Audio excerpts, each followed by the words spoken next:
भगवती माँ काली की जय। श्री गुरुदेव भगवान की जय।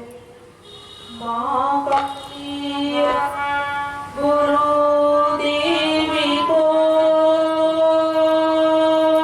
नमन करो श्री नाय अपने शब्द को रख सको आकर करो सहाय। बोलिए माता भगवती माँ काली की जय।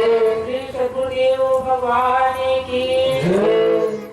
आज इस बहु आयमा की पावन धरती की मंच पर विराजमान परम पूज्य श्री सद्गुरुदेव भगवान एवं माता भगवती माँ काली की चरण कमलों में प्रणाम करती हूँ और यहाँ पर उपस्थित भवानी जन सेवा संस्थान की सभी पदाधिकारीगण, भक्तगण, कार्यकर्तागण एवं यहाँ पर उपस्थित समस्त ग्रामवासियों को, समस्त धर्म प्रेमी भाई बहनों को भवानी जन सेवा संस्थान की ओर से बहुत बहुत स्वागत करती हूँ, वंदन करती हूँ, प्रणाम करती हूँ और आप सभी से जय भवानी की करती हूँ।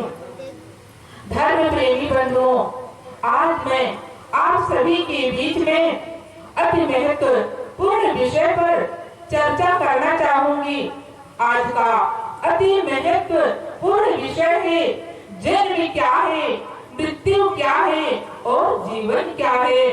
तो मेरे धर्म प्रेमी बंधुओं, जब यह जीवात्मा इस किसी शरीर को धारण करके इस धरती पर आती है तो उसे जन्म कहा जाता है और जब यह जीवात्मा इस शरीर को छोड़ करके चली जाती है तो उसे मृत्यु कहा जाता है।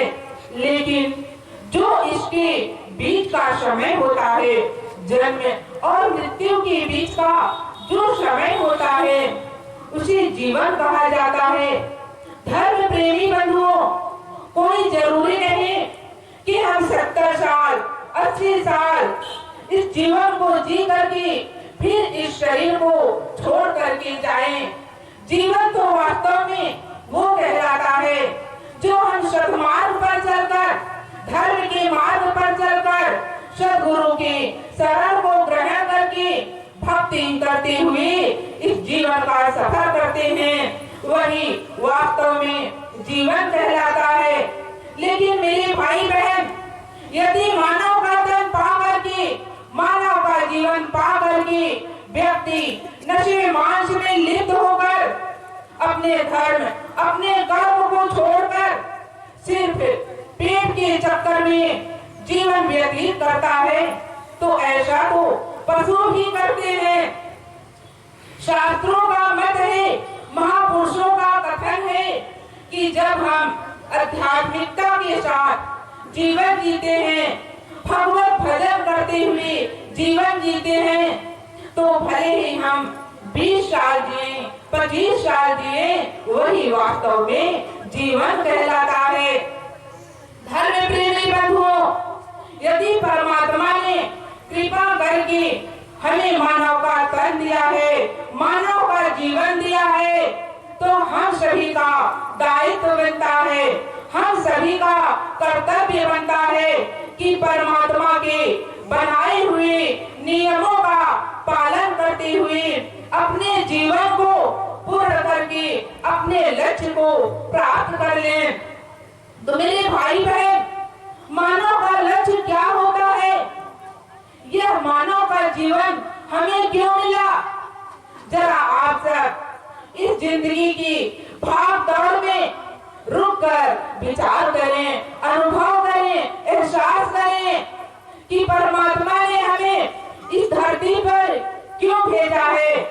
धर्म प्रेमी बंधुओं, आज तो व्यक्ति इस संसार में रुपया पैसा, धन दौलत, यहाँ तक कि इस संसार की समस्त वस्तुओं को समेट लेना ही अपना लक्ष्य समझ लेता है, जबकि हर व्यक्ति जानता है न तो कुछ साथ लेकर के आए हैं और न ही कुछ साथ लेकर के जाएंगे, बल्कि आते समय तो इस शरीर के साथ आए हैं और जाते वक्त तो इस शरीर को भी छोड़ करके यहीं जाना पड़ेगा। धर्म प्रेमी बंधुओं, यह तो बड़ी अच्छी बात है कि हम इस जीवन को चलाने के लिए, शरीर को चलाने के लिए, परिवार को चलाने के लिए धन कमाना परम आवश्यक है। उसी तरह परमात्मा का धन्यवाद करना भी बहुत जरूरी है, क्योंकि मेरे भाई बहन, यह जीवन, यह तन परमात्मा का दिया हुआ बहुत बड़ा उपहार है। तो मेरे भाई बहन, आप सब स्वतः विचार करिए कि आप सब परिवार के लिए, पत्नी के लिए, बच्चे के लिए पूरा जीवन लगे रहते हैं, पूरा जीवन कमाते हैं, लेकिन स्वयं के लिए क्या करते हैं? क्या आप सभी ने कभी यह विचार किया?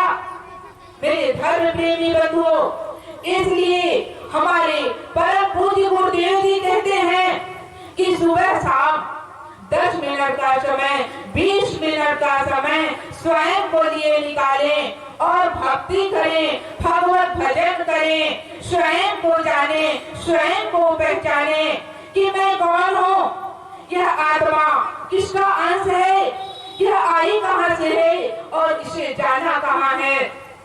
मेरे धर्म प्रेमी बंधुओं, जिस दिन हम सब स्वयं को जान लिए, स्वयं को पहचान लिए, उस दिन आत्मा और परमात्मा का संबंध स्थापित हो जाएगा और हम सब मोक्ष को प्राप्त कर लेंगे, आवागमन के बंधनों से मुक्त हो जाएंगे। यही मानव जीवन का लक्ष्य होता है, क्योंकि मेरे धर्म प्रेमी भाई बहन, ईश्वर कहीं बाहर नहीं है, वह तो हम सभी के अंदर आत्म स्वरूप में विराजमान है। यह तो उस प्रकार है जिस प्रकार एक हिरण की नाभि में कस्तूरी होती है, लेकिन वह उसकी सुगंध पाकर के जंगलों में ही खोजता रहता है। जैसे कस्तूरी नाभि बसी मृग ढोढ़ी बरमान, वैसे घट घट मात बसी दुनिया देखत नान। उसी तरह ईश्वर का अंश आत्म स्वरूप में हम सभी के अंदर विराजमान है और हम सब पूरा जीवन बाहर खोजते हैं, बाहर तलाशते हैं, तो भला हमें भगवान की कृपा कैसे प्राप्त हो सकती है? इसलिए हमें अपने अंदर ही खोजने का प्रयास करना चाहिए। धर्म प्रेमी बंधुओं, वैसे तो इस धरती पर जितने भी प्राणी हैं, समस्त प्राणियों के अंदर ईश्वर का निवास है, परंतु मानव ही एक ऐसा सर्वश्रेष्ठ प्राणी है जो स्वयं को जान सकता है, स्वयं को पहचान सकता है। इसीलिए तो मानव का जीवन अत्यंत दुर्लभ कहा गया है और बड़े ही सौभाग्य से यह जीवन मिलता है। हमारे धर्म ग्रंथों में भी कहा गया है कि बड़ी भाग्य मानुष तने पावा, सुरे सुरे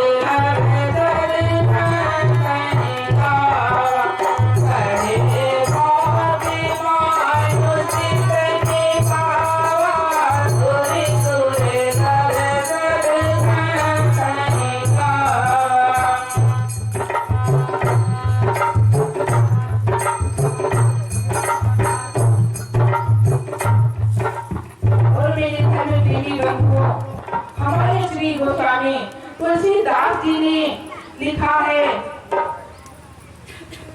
कि मानव देह मोक्ष तेरी हमारा भाई नजर पर लोक समारा, साधन धाम मोक्ष तेरी धारा, भाई नजर पर लोक समारा।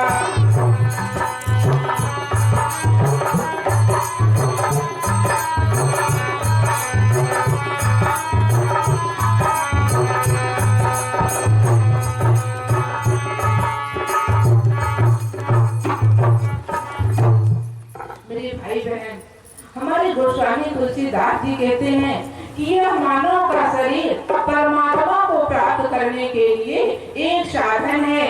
जिस प्रकार हम इस संसार में सफर करते हैं, हमें साधन की, वाहन की आवश्यकता होती है, उसी तरह परमात्मा को प्राप्त करने के लिए यह मानव का शरीर एक साधन है। यदि मानव का तन पाकर के, मानव का जीवन पाकर के भक्ति नहीं की, अपने परलोक को नहीं संवारे, तो यह मानव जीवन व्यर्थ में व्यतीत हो जाएगा।